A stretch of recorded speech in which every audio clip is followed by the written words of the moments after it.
बच्चों, happy mathematics to you all. जैसे कि आपको पता है हम कर रहे हैं क्वाड्रेटिक इक्वेशन, तो आज से हम एक नई एक्सरसाइज स्टार्ट करने जा रहे हैं, एक्सरसाइज 4.3।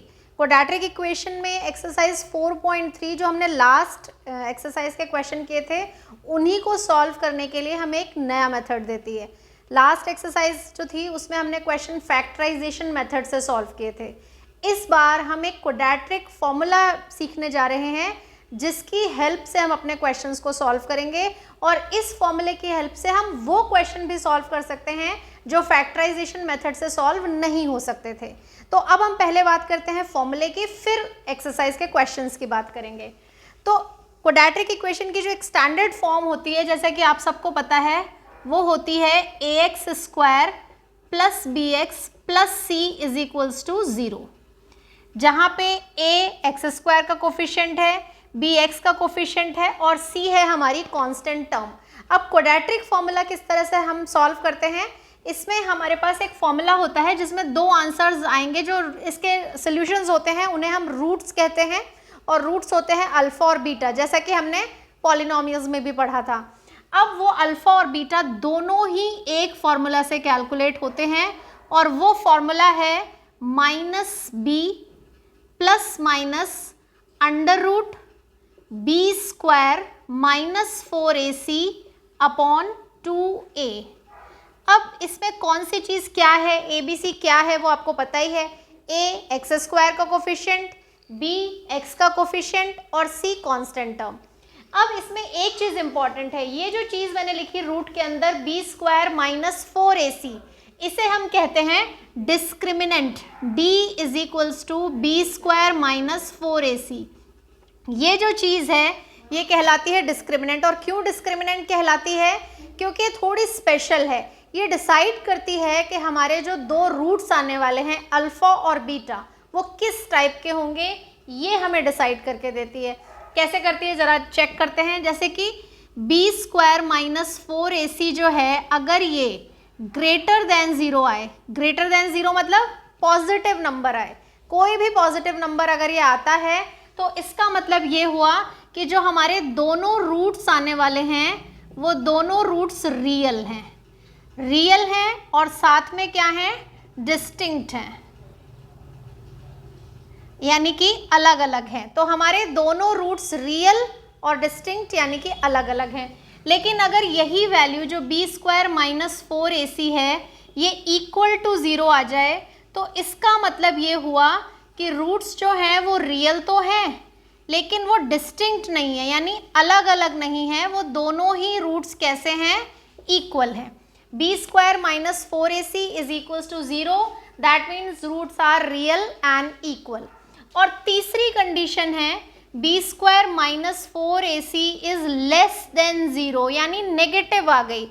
और अगर ये नेगेटिव आ गई, वहीं पे हमारे लिए बात खास हो गई। क्यों हो गई, क्योंकि आप कई सालों से पढ़ रहे हैं कि रूट के अंदर नेगेटिव टर्म्स तो हम जानते ही नहीं, वो रियल नंबर होते ही नहीं है।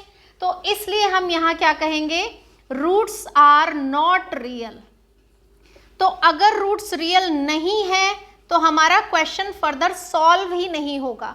तो इसलिए जब भी हम क्वाड्रेटिक फॉर्मूला यूज़ करते हैं, हम पहले d कैलकुलेट करते हैं और d की एक तीनों कंडीशंस चेक करते हैं और फिर उसके बाद उसमें वैल्यू पुट करते हैं। तो अब मैं ये चीज़ आपको कुछ एग्जाम्पल्स के थ्रू करके दिखाती हूँ। एक्सरसाइज के कुछ क्वेश्चंस हम सॉल्व करेंगे, उसमें बिल्कुल क्लियर हो जाएगा कि हमें किस तरह से करना है। तो अब हम सॉल्व करने जा रहे हैं एक्सरसाइज का फर्स्ट क्वेश्चन। अब अगर आप क्वेश्चन को पढ़ेंगे तो उसमें लिखा है कि find the roots of following equation with the help of completing the square method. लेकिन कंप्लीटिंग द स्क्वायर मेथड आपके सिलेबस से अभी डिलीट हो चुका है, इसलिए अब अभी हम उस मेथड की बात नहीं कर रहे। हम इन क्वेश्चंस को फॉर्मूला से सॉल्व करेंगे। कंप्लीटिंग द स्क्वायर मेथड जो डिलीट हुआ है, एक्चुअली वो इसी फॉर्मूले का डेरिवेशन है एक तरीके से। तो हम जैसे चीज़ों को डिराइव करते हैं तो हम जनरल फॉर्म में जैसे ax square plus b x plus c is equals to 0 लिख करके और फिर डेरिवेशन करते हैं। लेकिन कंप्लीटिंग द स्क्वायर में हम वो डेरिवेशन डायरेक्टली क्वेश्चंस पे अप्लाई करते थे। लेकिन अब क्योंकि अभी फिलहाल सिलेबस में नहीं है तो अभी हम उसके बारे में डिस्कस नहीं कर रहे। अभी हम यही क्वेश्चन फॉर्मूला से सॉल्व करने जा रहे हैं। अब देखिए वन बाय वन कैसे करेंगे। जैसे मैं पहले सबसे बात करती हूँ इस फर्स्ट वाले क्वेश्चन की। क्या कह रहा है, फर्स्ट पार्ट क्या कह रहा है कि 2x square minus 7x plus 3 is equals to 0। तो सबसे पहले हम अपने ABC अलग अलग कर लेते हैं। हमारे लिए यहाँ पे A है 2, B है x का कोफिशिएंट यानी -7 और C है 3। अब हम क्या करेंगे, फॉर्मूला जो है उसमें सबसे पहले डिस्क्रिमिनेंट कैलकुलेट करेंगे। तो डिस्क्रिमिनेंट जो है वो है D यानी कि B स्क्वायर माइनस 4AC। इसमें वैल्यूज डाल के इसको सॉल्व करते हैं तो यानी -7 स्क्वायर फिर -4, A की जगह 2 और C की जगह मैंने 3 रिप्लेस किया। 7 7 ज़ा 49 हो गया, 4 2 ज़ा 8 और 8 3 ज़ा हो गया 24। और 49 में से 24 सब्ट्रैक्ट करेंगे तो हमारे पास आ गया 25। अब जैसा कि मैंने आपको कहा था कि D की वैल्यू अगर एक पॉजिटिव नंबर आती है तो इसका मतलब रूट्स रियल हैं, रियल भी हैं और डिफरेंट भी हैं। डिस्टिंक्ट यानी डिफरेंट, यानी मेरे पास यहाँ अल्फा और बीटा की जो दो वैल्यूज आएंगी वो दोनों मिलेंगी भी मुझे और दोनों डिफरेंट भी मिलेंगी। तो अब हम अल्फा और बीटा कैलकुलेट करते हैं। तो ये जो फॉर्मूला है हमारा अल्फा और बीटा कैलकुलेट करने का, इसमें -b लेना है प्लस माइनस, और अब से हम चाहें तो क्योंकि हम b स्क्वायर माइनस 4ac जो है उसे डिस्क्रिमिनेंट कहते हैं तो इसलिए हम b स्क्वायर माइनस 4ac को d से रिप्लेस कर सकते हैं। फॉर्मूला ही हम इस तरह से याद कर सकते हैं, b plus minus under root d upon 2a, क्योंकि d हम ऑलरेडी कैलकुलेट कर चुके हैं। तो अब ये वैल्यूज हम यहाँ रिप्लेस करेंगे, माइनस फिर b की वैल्यू है -7 और फिर plus minus under root d की जगह 25 और 2a का मतलब है 2 मल्टीप्लाई बाय 2। तो ये नंबर हो गया 7, 25 का रूट है 5 और 7 4 2 2 ज़ा 4, तो 7 प्लस माइनस 5 अपॉन 4। अब आप कंटिन्यूसली देख रहे होंगे कि जनरली हम यहाँ पे एक x is equals to some number लेते हैं और मैं यहाँ अल्फा कॉमा बीटा लिख रही हूँ, यानी मैं दो आंसर्स को एक से ही कर रही हूँ। ऐसा क्यों कर रही हूँ, क्योंकि एक आंसर मुझे प्लस साइन से मिलेगा और दूसरा आंसर मुझे माइनस से मिलेगा। तो अल्फा की वैल्यू हो गई 7 प्लस 5 बाई 4 यानी कि 12 बाई 4 यानी कि 3, और बीटा की वैल्यू हो गई 7 माइनस 5 बाई 4 यानी कि 2 बाई 4 यानी कि 1 बाई 2। तो ये जो हमारा क्वेश्चन था इसके दो जो हमें रूट्स मिले अल्फा और बीटा वो क्या थे, 3 and 1 बाई 2। ये है हमारा इस फर्स्ट क्वेश्चन का आंसर। फर्स्ट क्वेश्चन का आंसर क्या हुआ, क्या रूट्स हुए, अल्फा 3 बीटा 1 बाई 2, और अगर आप चाहें तो उल्टा कह सकते हैं अल्फा 1 बाई 2 एंड बीटा 3। इससे आंसर में कोई फर्क नहीं पड़ेगा। तो इस तरह से जैसे मैंने फर्स्ट पार्ट सॉल्व किया ऐसे ही हम सेकेंड पार्ट करके देखते हैं। सेकेंड पार्ट जो हमारा है वो है 2x square plus x minus 4 is equals to 0। अब मैं यहाँ से a देखूँ तो मुझे मिलेगा 2, b देखूँ तो x का कोई कोफिशिएंट नज़र नहीं आ रहा, कोई नंबर नज़र नहीं आ रहा है, इसका मतलब b की वैल्यू 1 है और c की वैल्यू है -4।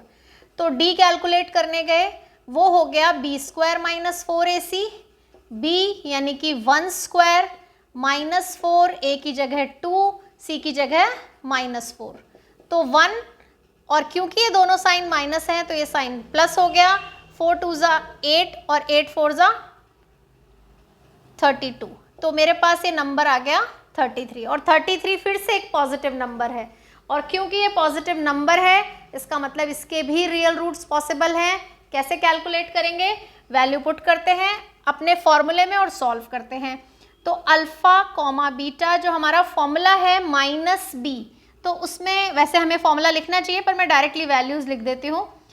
-1 plus minus under root 33 upon 2a यानी 2 2 ज़ा 4। तो ये जो नंबर है -1 plus minus under root 33 upon 4 हो गया, और रूट 33 जो है इसका सिंप्लीफिकेशन किसी एग्जैक्ट नंबर में तो नहीं आ सकता है, तो इसलिए ये डेसिमल में अगर हम निकालेंगे तो अप्रॉक्सीमेट हो जाएगा, इसलिए हम इसको ऐसे ही छोड़ देते हैं। तो हमारे पास दो पॉसिबल आंसर्स हो गए, अल्फा हो गया -1 प्लस अंडर रूट 33 अपॉन 4 और बीटा हो गया -1 माइनस अंडर रूट 33 अपॉन 4। अब ये जो रूट्स में आंसर आ रहे हैं ये हमें ये बताते हैं कि ये जो पर्टिकुलर क्वेश्चन है ये अगर आप फैक्टराइजेशन मेथड से सॉल्व करने जाते तो सॉल्व नहीं हो सकता था। हर वो क्वेश्चन जिसमें ये रूट हम सिंप्लीफाई नहीं कर पा रहे, यही वो स्पेशल क्वेश्चन है जो फैक्टराइजेशन से सॉल्व नहीं हो सकते थे, इनके लिए फॉर्मूला मस्ट था। ठीक है, जैसे ये वाला था, इसके अंदर रूट 25 सिंप्लीफाई हो गया था, 5 आ गया था। इसका मतलब ये क्वेश्चन में स्प्लिटिंग द मिडिल टर्म जो हमने लास्ट एक्सरसाइज की थी उससे भी कर सकती थी। वो कैसे?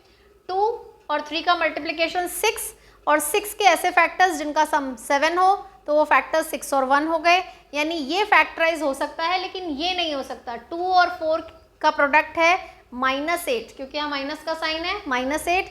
अब 8 के ऐसे फैक्टर्स जिन्हें माइनस करने पे 1 आए, ऐसे कोई भी फैक्टर्स पॉसिबल नहीं है।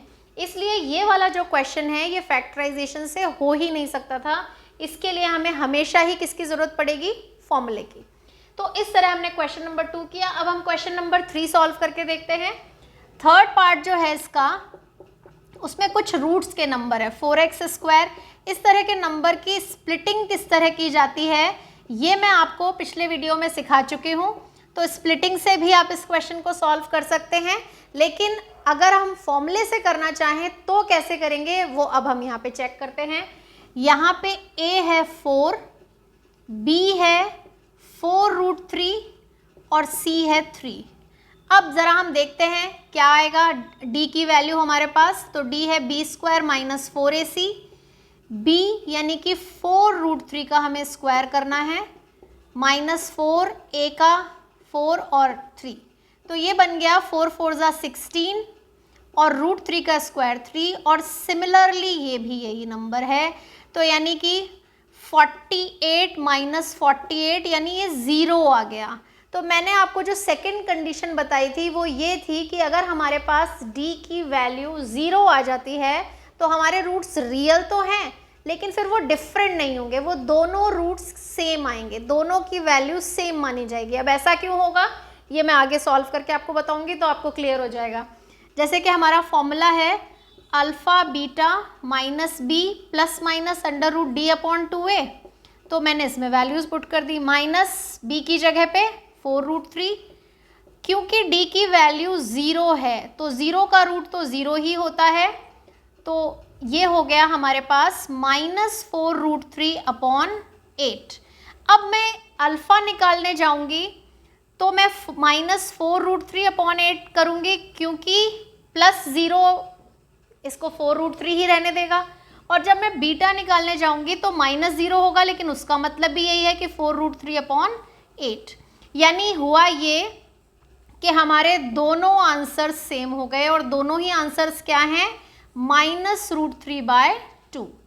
इसका मतलब ये हुआ कि अगर d की वैल्यू 0 आती है तो वो प्लस और माइनस में 0 रखेगा, और 0 को प्लस करें या माइनस करें आंसर में कोई इफेक्ट नहीं पड़ता, लेकिन आंसर 2 ही रहेंगे, क्योंकि ये क्वाड्रेटिक इक्वेशन है। ऐसा नहीं हो सकता कि इसका आंसर 1 आए, आंसर 1 है लेकिन वो 2 बार रिपीट हो रहा है। इस तरह की सिचुएशन को क्या बोलते हैं हम? Real and equal roots. तो इस तरह से हम रियल एंड इक्वल रूट्स निकाल सकते हैं। अब हमारे पास आता है फोर्थ पार्ट, तो अब हम फोर्थ पार्ट सॉल्व करते हैं। Fourth part, 2x² + x + 4 = 0। a की वैल्यू 2, b की वैल्यू, x का कोफिशिएंट नज़र नहीं आ रहा 1, c की वैल्यू 4। d कैलकुलेट करने गए, यानी कि b² - 4ac कैलकुलेट करने गए हम। b की जगह 1 लिखा, 1² - 4ac, 1 - 4 4 = 16, 2 = 32, और मेरे पास आंसर हो गया नेगेटिव। और जैसे ही आंसर नेगेटिव हो गया रूट्स हमारे अब रियल नहीं रहे। हम पढ़ चुके हैं कि रूट के साइन के अंदर हम नेगेटिव साइन को यूज़ नहीं कर सकते, वो रियल नंबर्स की कैटेगरी में नहीं आता। इसका मतलब ये जो चीज़ है अभी तो फ़िलहाल हमने ये नहीं पढ़ी कैसे सॉल्व करनी है, आगे की क्लासेस में जब हम पढ़ेंगे तो हम इस तरह के क्वेश्चंस भी सॉल्व करेंगे, लेकिन अभी के लिए ये रूट्स कैसे हो गए? Roots are not real, roots are not real. और जैसे ही ये नॉट रियल हुए अब हमें फर्दर सॉल्व नहीं करना है, हमें फॉर्मूले में वैल्यूज पुट नहीं करनी है। फॉर्मूले में वैल्यू सिर्फ और सिर्फ तब पुट की जाती हैं जब हमें डी की वैल्यू ग्रेटर देन 0 मिले या हमें डी की वैल्यू इक्वल टू 0 मिले, तभी हम अपना क्वेश्चन फर्दर सॉल्व करेंगे। जैसे ही नेगेटिव आंसर आएगा हम अपना क्वेश्चन वहीं छोड़ देंगे। समझ लीजिए आपके लिए बहुत आसान है, अगर नेगेटिव आंसर आ गया तो हमें क्वेश्चन वहीं छोड़ना है, पूरे मार्क्स मिलेंगे और आगे कुछ करने की ज़रूरत भी नहीं है। तो इस तरह से हमें ये क्वेश्चन नंबर 1 सॉल्व करना था और इसी तरह से हमें क्वेश्चन नंबर 2 सॉल्व करना है। फ़र्क सिर्फ इतना है कि उसमें हमें जो हमारी क्वाड्रेटिक इक्वेशंस हैं वो डायरेक्टली नहीं दी गई हैं, पहले उन्हें क्वाड्रेटिक फॉर्म में कन्वर्ट करना है। तो अब हम करने जा रहे हैं क्वेश्चन नंबर 3। क्वेश्चन नंबर 1 और 2 जैसा कि मैंने आपको बताया कि क्वाड्रेटिक फॉर्मूला से हमने क्वेश्चन नंबर 1 सॉल्व किया है। क्वेश्चन नंबर 2 भी क्वाड्रेटिक फॉर्मूला से ही करने को कह रहा था क्योंकि उनके हिसाब से कंप्लीटिंग द स्क्वायर फर्स्ट था। तो अब हम सीधे क्वेश्चन नंबर 3 सॉल्व करेंगे। इस क्वेश्चन में ये जो हमें दी गई हैं इक्वेशंस, ये डायरेक्टली क्वाड्रेटिक इक्वेशन नहीं है, इन्हें पहले क्वाड्रेटिक में कन्वर्ट करना है। किस तरह से करेंगे? जैसे ये फर्स्ट पार्ट लिया मैंने, x minus 1/x is equals to 3। तो ये जो लेफ्ट हैंड साइड है इसमें मैंने एलसीएम लिया x, तो न्यूमरेटर में आएगा x square minus 1 is equals to 3। तो ये बन गई x square minus 1 is equals to 3x। अब हम सारी इक्वेशन को एक तरफ इकट्ठा कर लेते हैं। x स्क्वायर 3x को इधर लाई मैं तो माइनस 3x, फिर माइनस 1 इज इक्वल्स टू 0। तो ये जो क्वेश्चन था अब ये किस में कन्वर्ट हो गया है? क्वाड्रेटिक इक्वेशन में। और अब हमें इसके सॉल्यूशंस निकालने हैं जो कि हम फॉर्मूला की हेल्प से निकालेंगे। और स्प्लिटिंग से अगर मैं करना भी चाहूँ तो ये सॉल्व हो नहीं सकता। 1 के ऐसे कोई भी फैक्टर्स नहीं हो सकते जिन्हें माइनस करने पे 3 आए, तो ये फॉर्मूले से ही होगा। a की वैल्यू है यहाँ पे 1, b की वैल्यू है -3, c की वैल्यू है -1। अभी जब हम स्टार्टिंग लेवल पे हैं तो हमें ये a b c जो है ये लिख लेना चाहिए।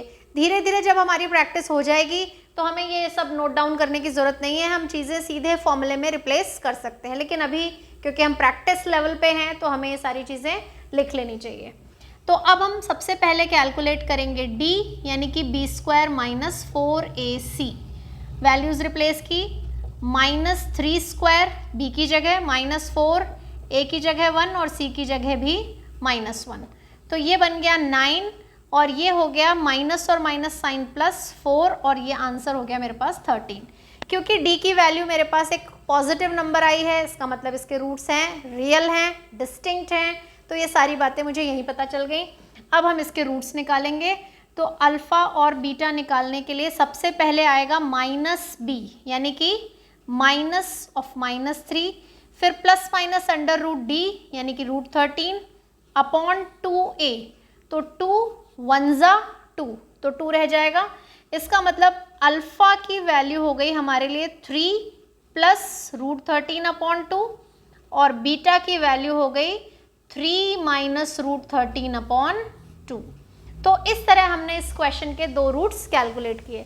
अब हम इस वाले क्वेश्चन के करेंगे, तो इसको भी हमें वैसे ही सॉल्व करना है। सबसे पहले हमें क्या करना है? इसका एलसीएम लेना है। एलसीएम हो गया x + 4 इंटू x - 7। अब ऊपर क्या आएगा? इस तरफ आएगा x - 7 और इस तरफ आएगा x + 4। This is equals to 11/30। तो न्यूमरेटर में मेरे पास है x - 7 - x - 4 11/30 और ये जो दोनों फैक्टर्स हैं मैं इधर क्रॉस मल्टीप्लाई कर देती हूँ, x + 4 इंटू x - 7। सॉल्व करते हैं। यहाँ पे x और x कैंसिल, -11 बचा। यहाँ पे हमारे पास है 11/30 और जब मैं इसको सिंप्लीफाई करूँगी तो x स्क्वायर -7x + 4x - 28, ये इसका प्रोडक्ट हो गया।